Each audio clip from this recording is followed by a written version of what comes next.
everybody. Welcome back. This is Miss Faye, and this is my world. We're outside today. It's so beautiful. Why waste it? All right. Now we have a letter. But before we dive into the letter, I'd like to say welcome. Welcome to the channel. Welcome to all the new viewers, the new subscribers, and welcome to you who have been with me from the beginning. I really appreciate you. Let's dive right into this letter and see what she says. Now, this is a new subscriber, and I'd like to say welcome to you. And she posted 3 questions. So we're going to go through the questions, and I'll tell you what I think, okay? The first question is about cremation versus purchasing insurance for loved ones. How does God feel about cremation? Okay, here we go. Now, since you mentioned God here, you know, we all believe in the God source energy, the source energy that created everything. That's God, not the God that we have interpreted from the Bible. Now, the Bible does talk about the universal God, but the Bible is in parables. And the way that it's been taught to us is that it's some person in the sky that feels what we do, you know, that he cares about what we do. And he's constantly looking at what you do so he can write it down so you can be judged at the end of time. That's false. There is no such person. Okay? We are energy beings, and the God source is the energy that we came from. We are energy beings, and to navigate in this dimension, we needed physical bodies, okay? But we are not these physical bodies. We are the energy, the spirit, the soul within these physical bodies, okay? I just want to clear that up before I tell you what I think about this. All right. Now, as far as cremation, it's a choice. It is your choice. You see, religion has one idea about it, and I have another idea about it. I plan to be cremated. Even from a child, I plan to be cremated. It was something I found wrong with putting people in the ground. And plus, it's all commercial. It's totally commercial now. You know, these funeral people, remember, it's a business. And they take advantage of you in your moment of grief. All right. When I was taking care of my dad, and I knew he was going to pass away at one point or another. He was in his 90s with me. And, you know, he could have lived on, but he kind of gave up. So anyway, he had already prepared a place for him to go when he passed away. And it was next to my mom. They had a mausoleum or whatever the hell. And that's where he wanted to be buried. Well, the thing about it is, me being spiritual, I really didn't see the sense of the whole funeral and all that kind of, you know, and all of that. I just really didn't see the sense in it. So what I did, I had him laid to rest right next to my mom. I did not have him embalmed.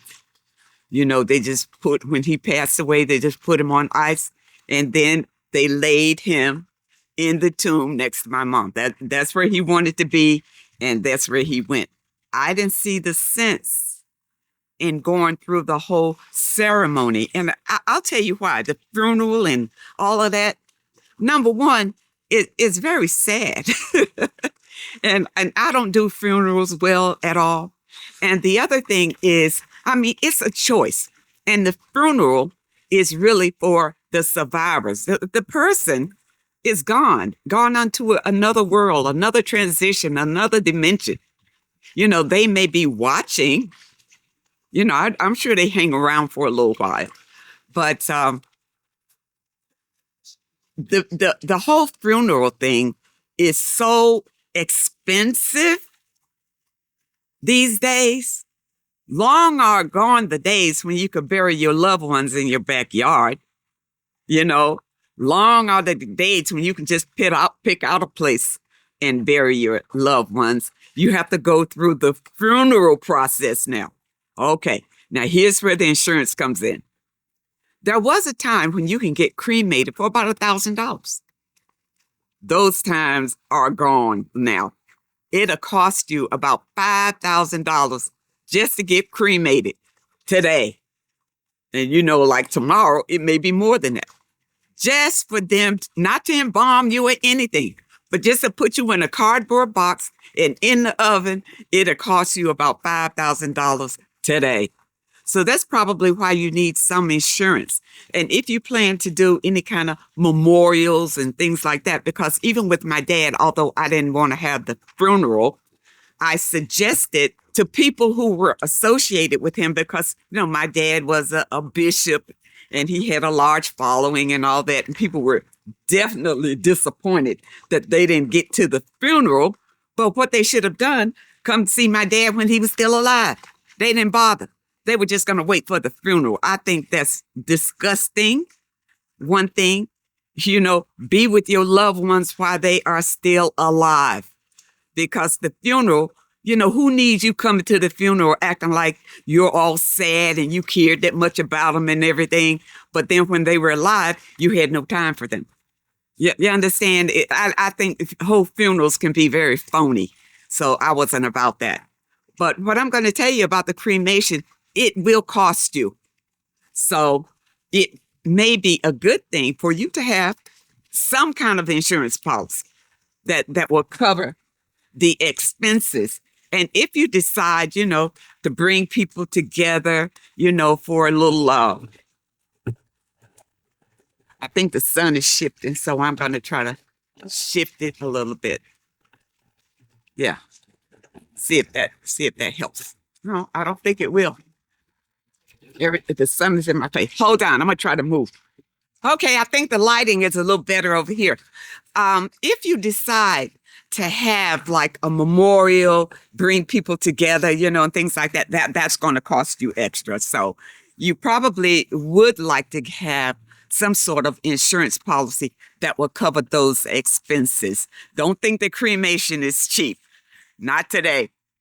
I tell you, when my father passed, I asked what the cost would be because, I plan to be cremated.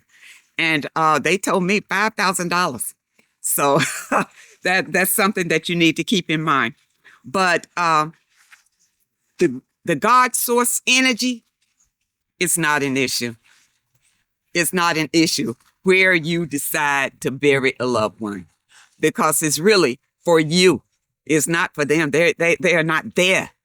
When you leave this body, it's just, like you take off a piece of clothing. You are not this body, and I know people go to the graveyard and they moan, where the stone is. That person is not in that grave. Get this through your head. We are energy, spiritual beings who can never die. We are eternal beings.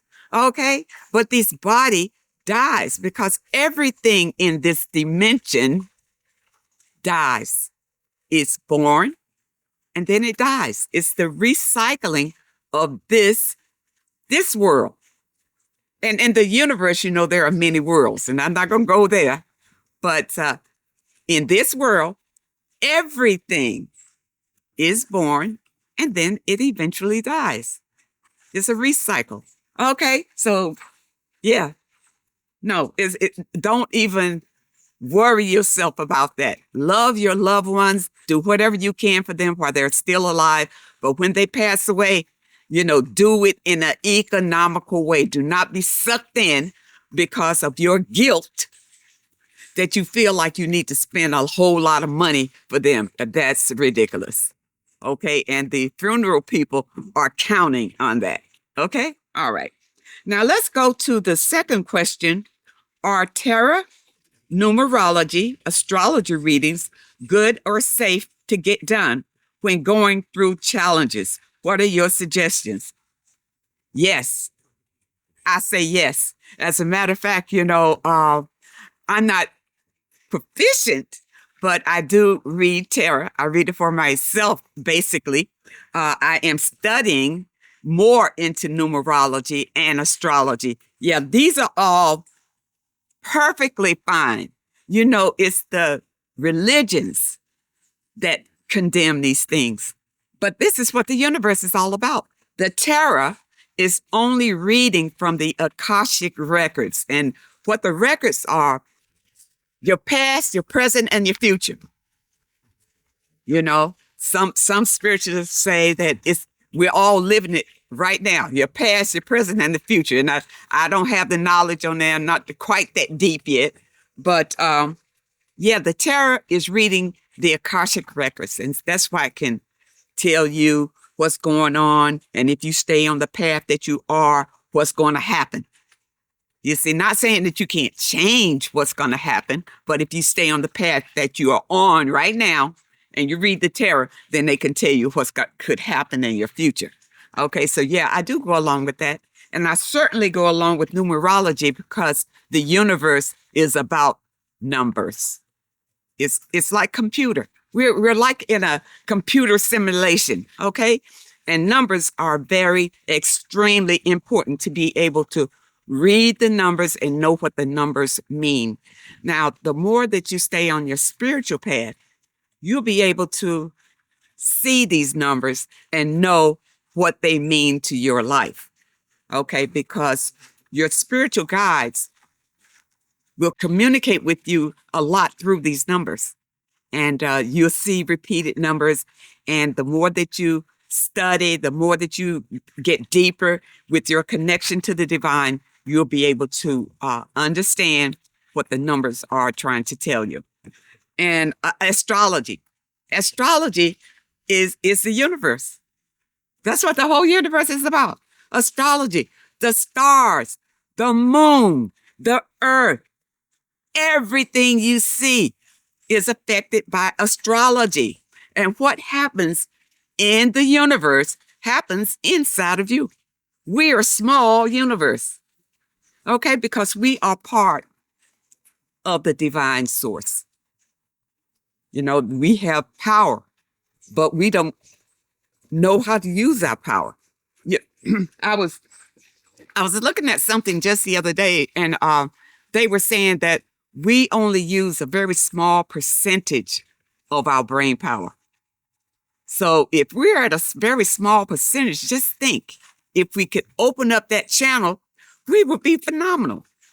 Phenomenal. And this is how we are supposed to be. And ascending your vibration will help you to get closer to that mark. Okay. Yeah, so when you're going through any challenges or whatever, and if you are privy to tarot, numerology, astrology, go for it. Now, the thing about it is, let me say something about this. I find it difficult to find a honest tarot reader, an honest, and when I'm saying honest, a reader that is connected to the divine source. Some tarot readers, they just do it for the job, and they'll give you general readings that don't have anything to do with you, but you may be able to pick out some little things that say hello. And then you may be fortunate enough to find a reader who is really connected, you see. And if you can find that, then listen to it. But don't put all of your faith in it, because it is coming from a person.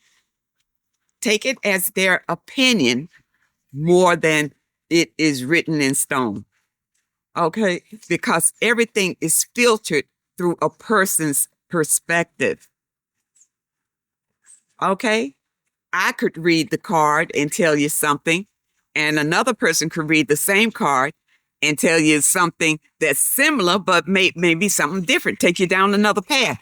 So just be discerning about who you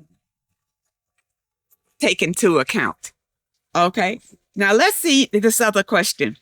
How do we increase or strengthen the gifts that God gives us? Okay. We all have, I always talk about the power that we all have. And the way to strengthen your God source energy is to get closer to the source. Get closer. And it's going to take, I always say it's going to take some sacrifice on your end because you need to meditate, which means to just sit in a quiet place. When I like to come out here in my garden, it's peaceful. There's nobody out here. I got a little fountain over there, hear the water running, and it's very relaxing.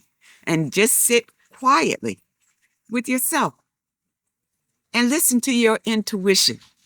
And many times we have challenges in life and we have no way to how we're going to get through it or anything. The best thing to do is when you're sitting alone like this, don't think about the problem. Just put it right out of your mind because your highest self already knows that you have a challenge. So you don't have to sit there and worry about it, how you going to do it and all of that. When the universe is going to bless you out of any challenges that you have, it's going to come when you have a clear, positive, happy mind. Okay? So you just want to think about the things that you want, but think about it like it's already here. See yourself already where you want to be or already past that challenge. It's already solved. See yourself that way, and that's the way it will happen for you. Because remember, what we say, what we think, and what we do creates the reality. So whatever you do today, you can create something new for tomorrow. But you got to watch what you say. You got to watch how you think and and the things that you do. All right. And that takes practice. It's not that easy. When I first started, I found it difficult, or it took some time to speak positively. You must try to speak positively all the time. Always optimistic, never pessimistic. So for you that are pessimists, you got some work to do. Okay. I hope that I answered those questions, and I really hope that it helps someone. I want to thank you so much for supporting this channel. Now, if any of you have a question that you'd like for me to answer, my email address is in the description. And if you're looking for today's affirmation, it's also in the description. I want to remind you that any of the material or books that I have recommended for you over the course of this channel, and I know I get letters sometimes and people say, you were talking about this product in this video, and I don't remember what video it was in. I put everything in one place, and in the description, you click on that link, and it's Amazon products. It's my Amazon store. Click on that store, and you will find whatever book or product that I talked about, anything that I've recommended to you to help you stay on your spiritual path and to elevate your frequency is in my store. I want to thank you so much for supporting this channel.